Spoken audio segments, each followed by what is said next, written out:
রাধে রাধে। সকালে বাসি কাজ হয়ে আমার পূজা হয়ে গেল, তাছাড়া আজকে দ্বাদশী। চলো আজকে পালন করব, এখনও করিনি। পূজা কমপ্লিট হলো, কিচেনে যাব। আর আজকে আমার স্পেশাল দিন, সবাই আশীর্বাদ করো এরকম হেসে খেলে যেন দিন কাটিয়ে দিতে পারি। খাওয়া দাওয়া হয়ে গেল আমার সকালকার ব্রেকফাস্ট করি, কিন্তু আজকে আর করলাম না, কারণ কালকে থেকে ফল খেয়ে আছি, একাদশী ছিল, সেই কারণেই। এখন 10:45 বাজে, আমার খাওয়া দাওয়া হয়ে গেল। আলুর তরকারি আর ভাত করে খেয়ে নিলাম গরম গরম।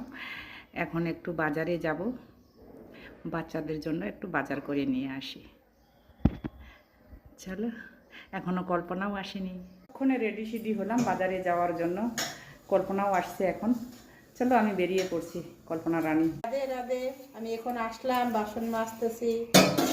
মানে দিদি রেডি হয়ে গেছে আমার বাসনের মাজার জন্য। তোমার অপেক্ষায় আমার দেরি হলো। হ্যাঁ, বাই বাই।